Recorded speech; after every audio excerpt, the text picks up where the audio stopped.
किसी वस्तु, स्थान, व्यक्ति, भाव आदि के नाम को संज्ञा कहते हैं।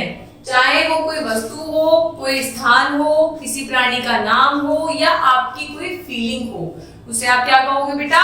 संज्ञा कहोगे। आइए आगे पढ़ते हैं।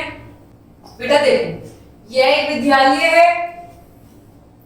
राधा श्याम पट पढ़ रही है, ये राधा है और ये ब्लैक बोर्ड से पढ़ रही है। विद्यालय के लड़के पार्क में खेल रहे हैं। विद्यालय के जो सारे लड़के हैं वो क्या कर रहे हैं? पार्क के अंदर खेल रहे हैं बॉल से। छवि, लीना और सविता तीनों सितार बजा रही हैं। ये तीनों है छवि, लीना और सीता। ये तीनों क्या कर रही है बेटा? सितार बजा रही हैं। रमन आज विद्यालय देर से आया है। ये है रमन और ये विद्यालय देर से आया है, इसलिए गेट पे खड़ा हुआ है। आप भी जब अपने स्कूल लेट जाते होंगे तो आपको गेट कीपर वहां रोक लेते होंगे। कोई जाता है लेट स्कूल? विद्यालय के बाहर चपरासी खड़ा है। ये कौन है? चपरासी खड़ा है। चपरासी और दूसरा चपरासी क्या कर रहा है? घंटी बजा रहा है।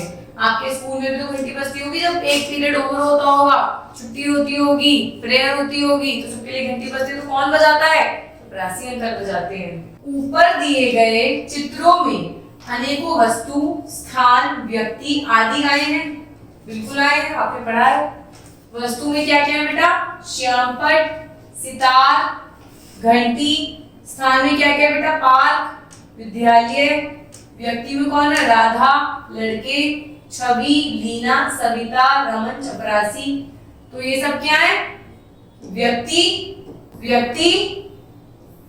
वस्तु, स्थान, भाव के नाम को क्या कहेंगे? ये सब क्या है बेटा? ये सब संज्ञा है। संज्ञा के कितने भेद होते हैं? 3 भेद होते हैं।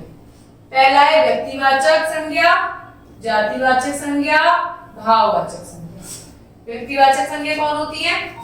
जिस संज्ञा शब्द से किसी विशेष व्यक्ति, वस्तु या स्थान का पता चलता है उसे हम व्यक्तिवाचक संज्ञा कहते हैं।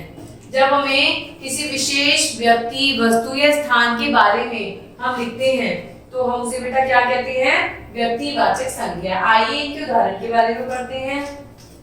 ये तुलसीदास जी हैं। शुभ्रा भारत में रहती है। ताजमहल सुंदर है।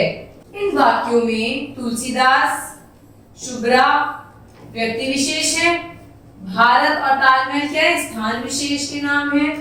तो ऐसे ही नाम व्यक्तिवाचक संज्ञा कहलाते हैं। जिनका कोई विशेष नाम होता है या विशेष स्थान होता है तो वो किस में आता है बेटा? व्यक्तिवाचक संज्ञा के अंतर्गत। अब हम पढ़ते हैं जातिवाचक संज्ञा। जिस संज्ञा शब्द से किसी प्राणी, पदार्थ या समुदाय की पूरी जाति का बोध होता है उसे जातिवाचक संज्ञा कहा जाता है। जिससे हमें उसकी जाति का बोध होता है। जैसे गाय, मछली, पेड़, बिल्ली।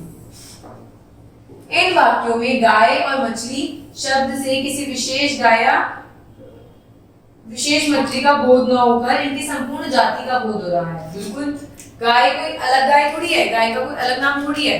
गाय मतलब बहुत सारी गाय की प्रजाति में से एक गाय का नाम है। मछली बहुत सारे तालाब होंगे, बहुत सारी मछलियां होंगी, तो ये एक कोई विशेष मछली तो है नहीं, नाम तो है नहीं इसका, तो ये मछली जाति को रिप्रेजेंट कर रही है। तो इसे हम क्या बोलेंगे बेटा? जातिवाचक संज्ञा कहलाती है।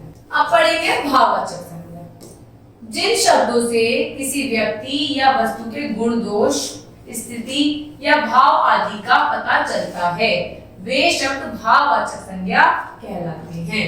भाई व्यक्ति विशेष की कोई फीलिंग हो, उसके अंदर कोई गुण हो, कोई दोष हो या उसकी कोई स्थिति हो, भाववाचक में आते हैं। जैसे सुंदरता, मित्रता, बचपन, निर्बलता, कठोरता, मिठास, ईमानदारी, ये सब बेटा किसमें आएंगे? भाववाचक में। इन शब्दों में क्रमशः मित्रता, मिठास भाववाचक संज्ञा है। ठीक है, तो समझ में आ गया आपको? जो भी हमारी फीलिंग्स होती हैं वो हमारी भाववाचक संज्ञा के अंतर्गत आती हैं।